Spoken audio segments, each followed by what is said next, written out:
Viewpoint. According to my producer, who's waving the flags to get on the air, Bill, is Viewpoint, program of personalities, politician, and something else. I've forgotten what it was.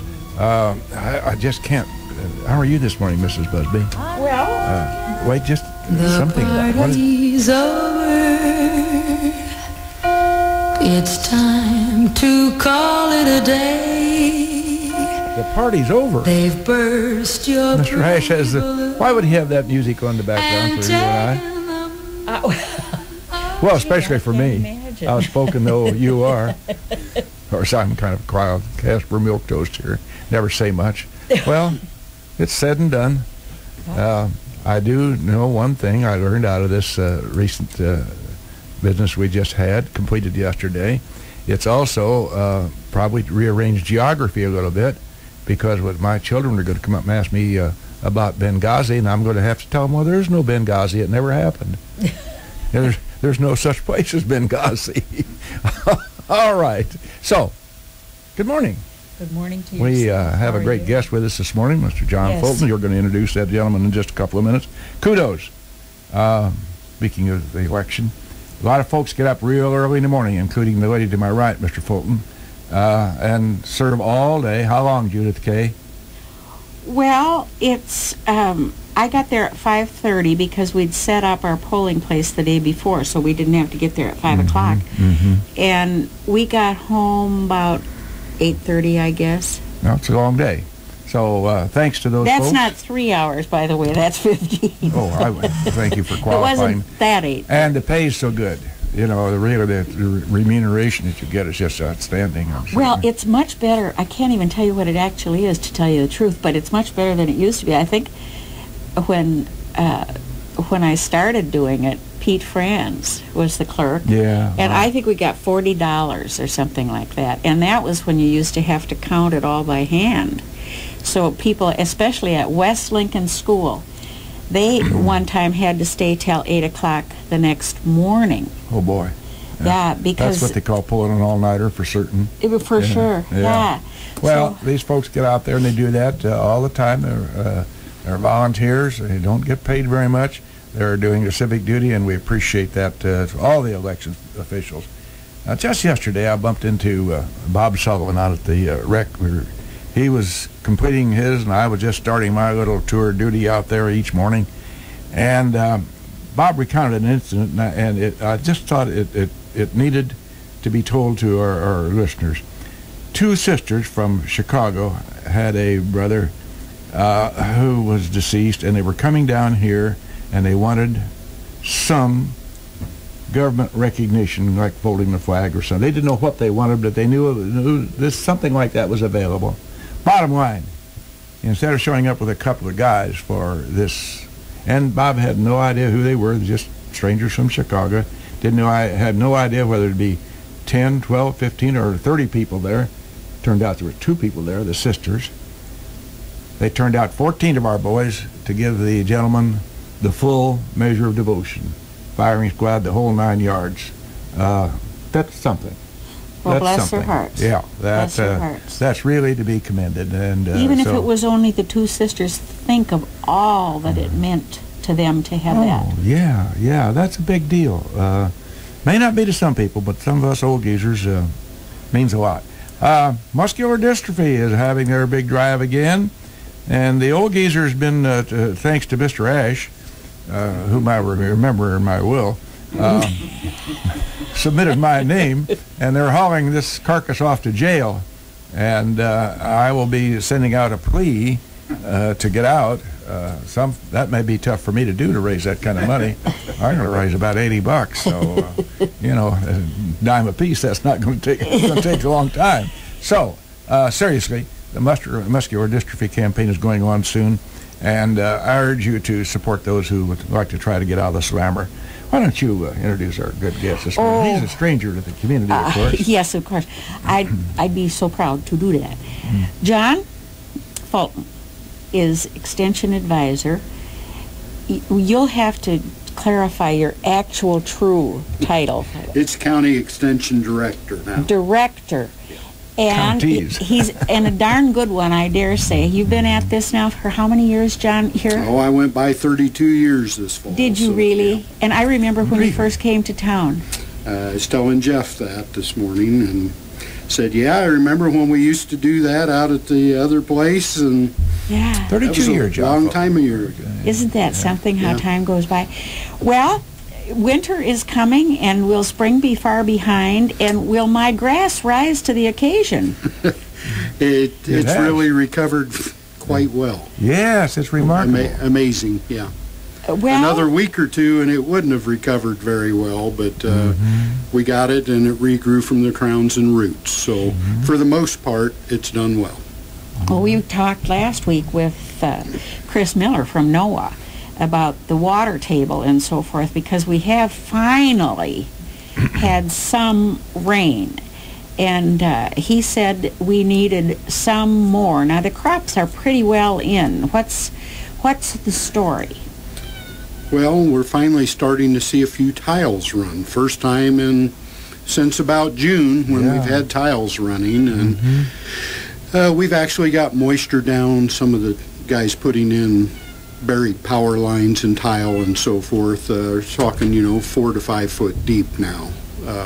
The first rains, even the hurricane, it didn't go any deeper than a foot. So Yeah. we're going to start to get a little bit of well recharge. But, it takes a long time to get it down there because you got to soak everything in between. Right, right. So, But the water table is still in really, would I be correct saying, in dire need of replenishment? Sure. Dire need. It really hasn't started regenerating. It's just now getting to that point in some of the shallow wells, and those have been pretty critical because folks have been Yeah, I talked hauling to water somebody- forever. Yeah, I talked to somebody just last week. They were still hauling water, and that Yes. surprised me. No. Would you say that that's not uncommon in the county now? That's very common in the areas that traditionally have water problems, in that they're not got the aquifer below them. In the northern half of the county, we're blessed with the aquifer. The rest of the county is not. And especially that southwestern area, the water's a little bit harder to come by. A lot of wells just Oh, yes. lost their capacity to serve their people. Very much so. Yeah. What about, they were talking before the harvest began about how spotty it was going to be because the rain was so spotty. I mean, it rained pitchforks and hammer handles in Mount Pulaski and nothing in Lincoln, And that's why a lot of folks said, well, it's hard to call it a drought because you're going 2 miles away and getting a little bit of moisture, and next time it'll be never was where you were at, of course. Yeah, yeah, right. You could see the rain, smell the rain, and hear the Yeah, rain. across the street almost Yeah. in some cases. And, Yeah. Literally. Yes. Are they finding then that their crops are spotty? Yes, very much so. You can kind of block off areas of the county, and of course the strip that got the very large storm in July, Broadwell area, but that was almost detrimental too, because it was too much and had wind with it and so forth. So the fringes of that had some better yields, but huge range. I don't know if we had any fields make over 200 for a whole field. You may have had a patch here and there that may have made 200, and it went down to 0. So, Did anybody get skunked, though? yes, Literally. literally. Okay. Now, something. for instance, government assistance seems to step in about every occasion. What happens to a farmer who does get skunked, which doesn't happen around here very often, does it? No, really, the disaster programs are loan programs anymore, other than the opportunity to buy crop insurance. And that's been one of the big things in the 80s when we had the 3 major droughts. You go to the county fair and everybody was kind of on edge. And this year, I think we'll be okay. It's not what we want. We're not going to make money, but we'll be in business for another year, even with, virtually being wiped out on the corn crop. The soybeans, if they were later maturing, got saved by the hurricane coming through and giving us a few inches of moisture at the last possible moment, but still in time to make some decent soybean yields. So, you know, it's a mixed bag, and it wasn't just our community. It ran basically from here to Timbuktu in the state of Illinois, Indiana, you know, all over. So Timbuktu, is that down around Cairo? Yeah, I think next door to it, over to the southeast, yeah. John, what would be do you have a handle on the average yield for the county? It'd be tough to guess, Bill. Would it? I'm going to, it's hard to average 0 to something, you know, and probably it's going to be in the middle of that, somewhere around, I would guess, 85 to 95 bushel on corn. Isn't that something? Soybeans probably mid-30s somewhere, I would guess.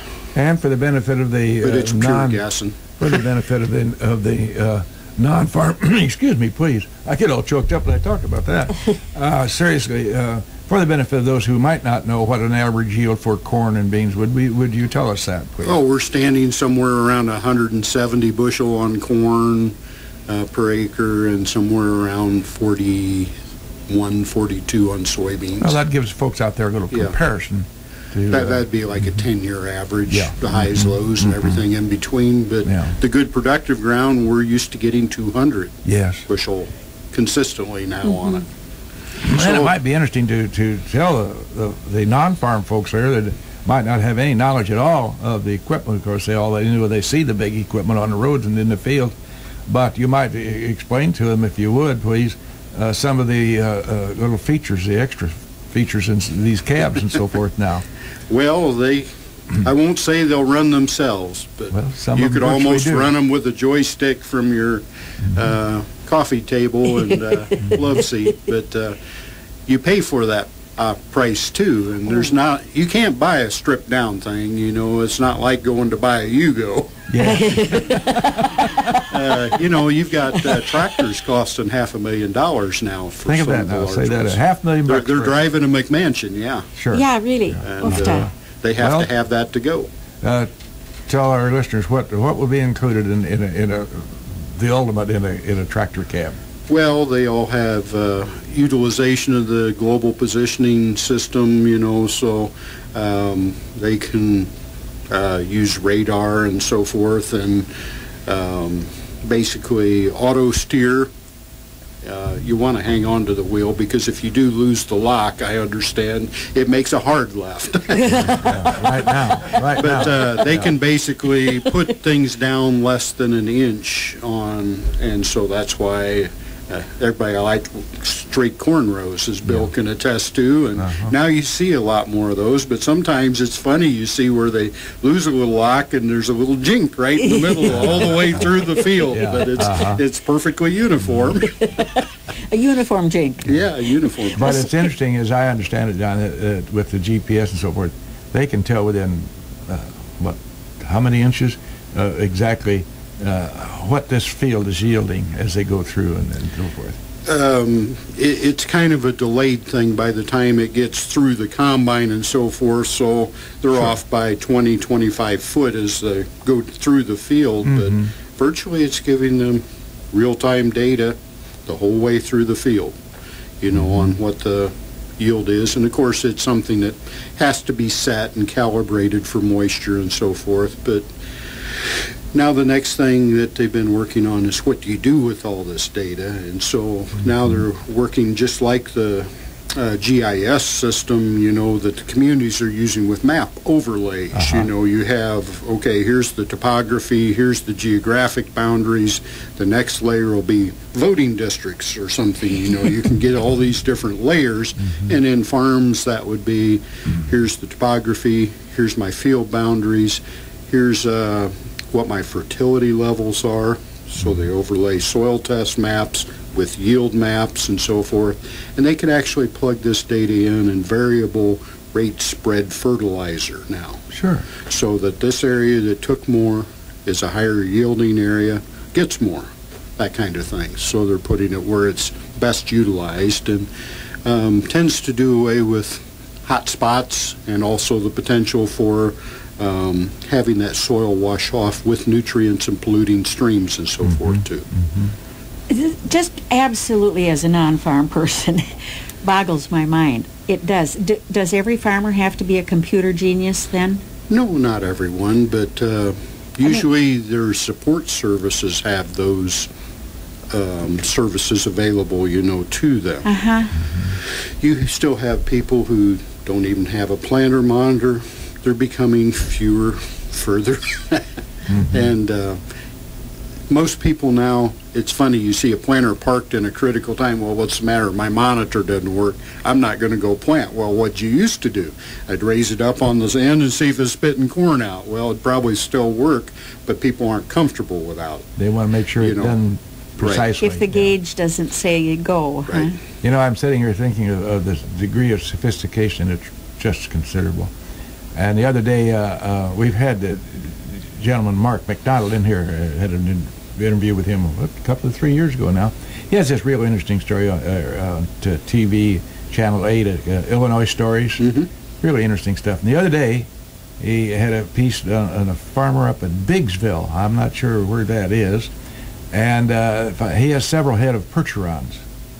And it's a public display type thing. You have to make an appointment to go there. And he was demonstrating plowing with percherons, 2, 3, sometimes 9 horses to a gang plow, and really interesting to watch. And I thought now the time is they'll be done with this November 15th, but I thought next spring would be a good thing to run up there and watch that. Having plowed with percherons when I was a kid, sitting forward in the seat, 2 horses that would be. I thought it would be kind of a nostalgic thing to go up there and watch that. It was really an interesting show. And at $10 a bale hay, it's not a cheap proposition either, you know. Yeah, particularly when hay gets, difficult to come by. Yeah. Well, how about then the livestock as opposed to the grain farmers? How are they faring? And not too long ago, a couple months ago, they were talking about the price of meat was just going to be astronomical, and you ought to buy a freezer and go out and buy a bunch of meat. And how are the livestock people doing? Well, it's been a tough business for quite a while for the livestock folks because as the grain farmers have prospered, it has cost the livestock producers more, and even if they are combination producers, then they're marketing their corn for $2 a bushel less through their livestock with doing all that work. Their only salvation in the large-scale cases has been that the manure has been valuable for crop fertilizer because the fertilizer prices have, they're not like they used to be. You're talking over $600 a ton now for DAP and potash, and it almost hit $1,000 a couple years ago per ton.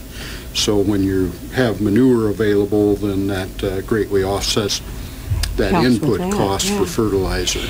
Can you, I keep apologizing for being non-farm because I'm terribly non-farm. It's a good thing some of us, aren't. We got to have some city folks. What would be the ratio? You talk about a ton of potash, for instance. How many acres or partial acres does that serve? A lot of times you'll put on between 150 and 200 pounds of DAP and the same amount of potash per acre. So you're getting 6 acres, or 8 acres, 10 acres out of a ton. And people don't have 6, 8, 10 acres. No. The 80-acre farm is pretty well gone, isn't it? Oh, my. Well, think about fertilizing your lawn, and you're using... Yeah. That bag of fertilizer covers 5,000 square foot. That's about a tenth of an acre. Yeah. Rough figuring. So. John, your jurisdiction is 3 counties. How did Logan County fare compared to the other 2 counties under your jurisdiction? For crop yields? Yes, for yield. I'm sorry. It was hit and miss everywhere. There was dry pockets everywhere. There was better places. Overall, I would almost say that Logan County was in the drier area, and so was Menard. As you went a little further south, they were a little later getting into the drought, but that doesn't mean their yields were a whole lot better either in some places. In some cases, those combines were pretty expensive stalk choppers, you know. In an average year, good year, would it be safe to say that we do better because of their soil and because of the terrain and so forth than perhaps Menard County? Out of the three counties traditionally, and looking at the 10-year averages, Sangamon has the highest by just a little bit over Logan, and then Menard's a little bit less. So, yeah, that'd be accurate. And that difference is, of course, primarily terrain and soil type. Glaciation, yeah. Yep. How about the trees and shrubs, both farm and town? Well, by this time, you've probably seen what made it and what didn't. Yeah, right. And there were some of them that didn't make it. And so they're going to be a replacement candidate. And the others, you try and take good care of them. This rain has been wonderful because it's given them a chance to get the sugars up and down and everything properly. And otherwise, we would have been doing a lot of wholesale watering before the ground froze. And speaking of making it, if we don't take a couple of minutes for some commercials, we're not going to make it.